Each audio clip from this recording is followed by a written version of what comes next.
Kawasaki Mule Pro. This is the DX. Dump bed. If you have the hydraulic dump bed and it goes out one way or the other, not both ways, but one way, it either doesn't go up or doesn't go down, you have to unhook the actual cylinder to get it out. And here is, let me go up. I've already have it unhooked. But the switching is all on the other side. Right there and right there. Those are the relays, that's the switch. Let me go.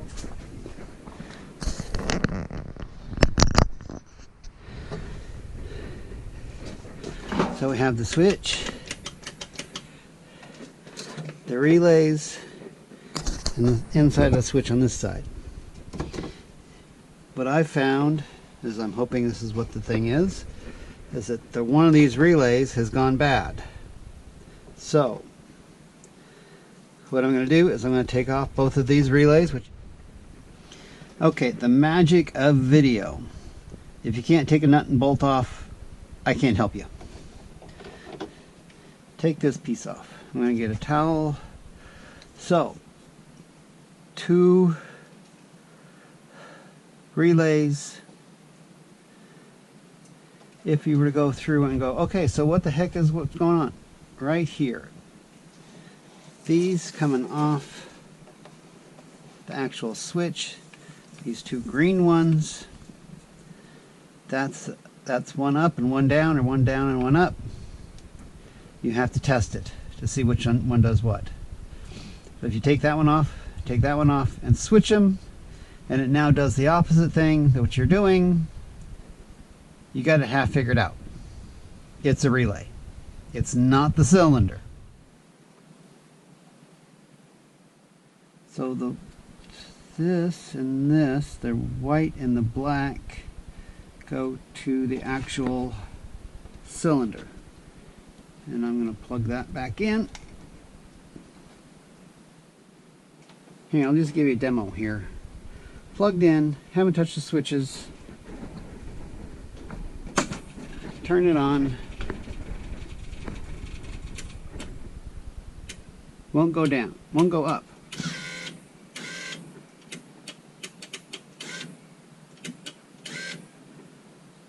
Okay.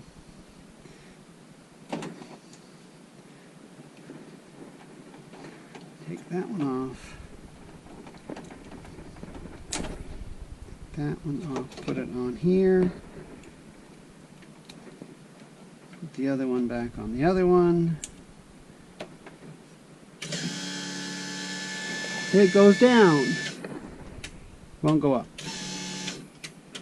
So this is not the problem. I went on Amazon and bought me 2 5-pin connectors, 2 relays that have 5 pins, 1, 2, 3, 4, 5. The problem with my 5 pins are they're not the exact same as what's on here. These pins are different sizes. It does come with the pigtails. So you take the pigtails and you plug the relay into the pigtails, and now you have pigtails that you can solder on or whatever. They're all marked, and I don't know if you can see that or not. I can barely see it, and I'm here. But they're all marked with the same thing.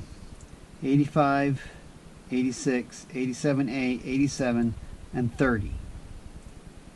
So I'm going to leave that plugged in. What did I say? I said it was this one here. So I'm going to take that one off,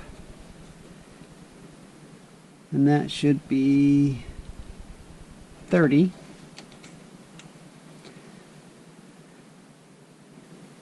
I believe that's 30, so I'm going to plug that in there.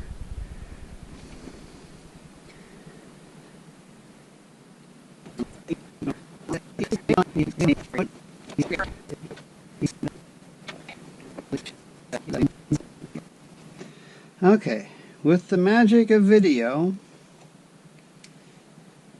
I got these hooked up and taped up so they would stay in. I I still got power going, and goes down, goes up. Okay, so it does both. So this is the bad relay. It's all electronic. You can't tell what's wrong with it. It's toast. The good relay is still down here. This is the jerry-rigged relay, which I'm now going to cut and solder and then hot shrink tube over the solder joint so it stays and it's covered and it's waterproof. I'm just going to take them apart as I go instead of take them all apart, figure out which one's which, and start soldering, because up it's going out, down it's going down. And then I'll put this back in. This goes in down there and then up here. So I'll get back to you on that when I'm done soldering and everything.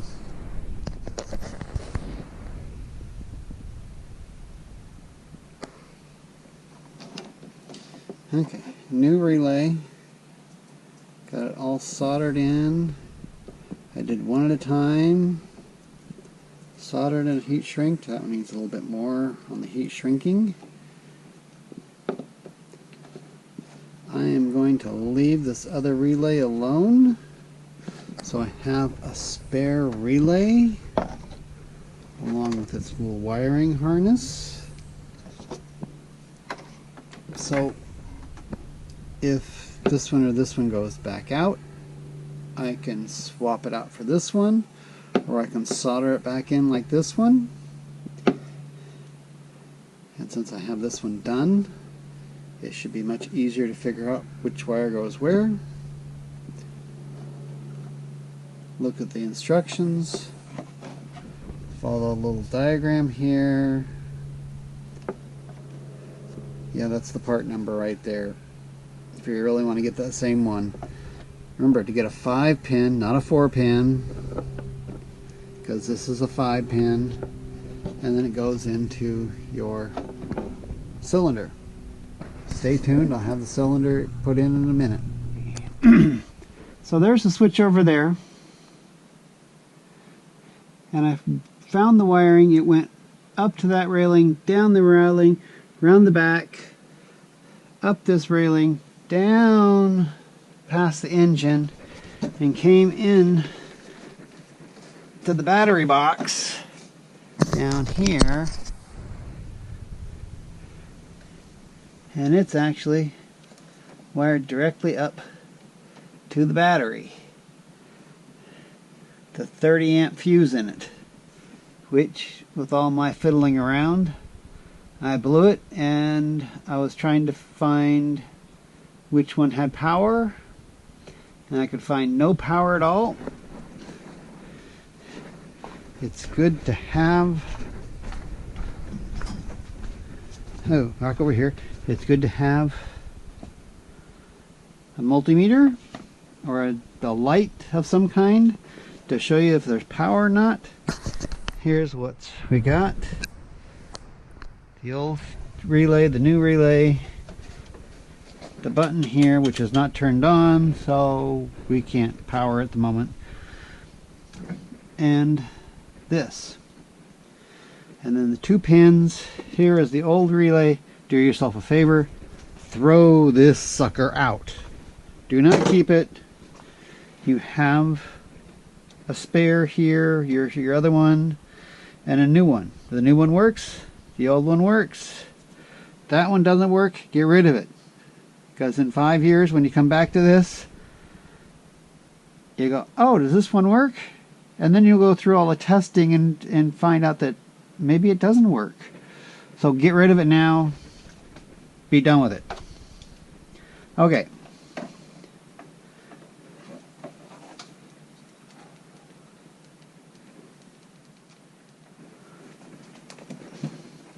We're going to put this back in here. So you take, it's got to come through here. So unplug it. One little plug. So you can get it down here and through and come back up.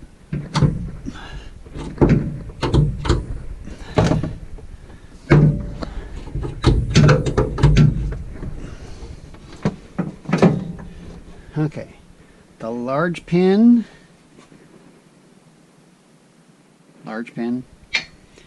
and one of these cotter keys. You should probably get new ones, but I'm not going to. I'm going to reuse it. And there's a hole down here. You stick it in from the engine side. First, make sure that your cylinder is in where the hole is going. Let's see if I can get you down in here. Yeah, maybe that'll work. You gotta get in here. Get that pin in both sides. There's the hole. There's the cotter pin. I'm going to rotate that so I can get to that other end and spread it.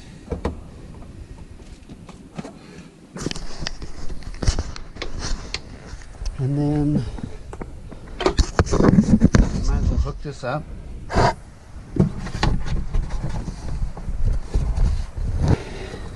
Hook you up.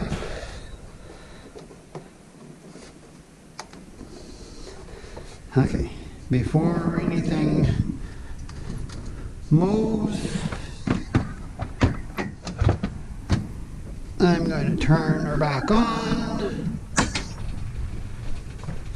raise it up. Yes, it works. Doesn't go down. Yes. Raise it up.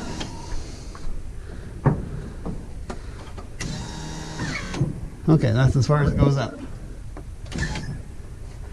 Take the other pin, stick it in here, move the bed down a little bit, and there we go. Get the cotter pin,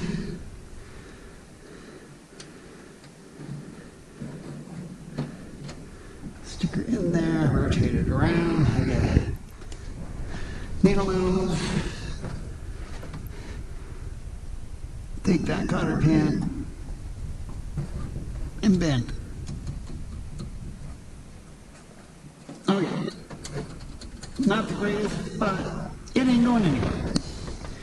And then do the one down here.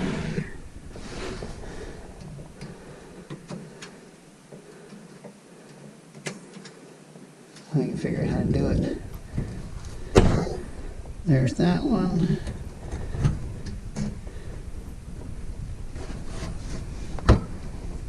There's that one. Okay. Got that bent. We're still on. Gotta move my stuff.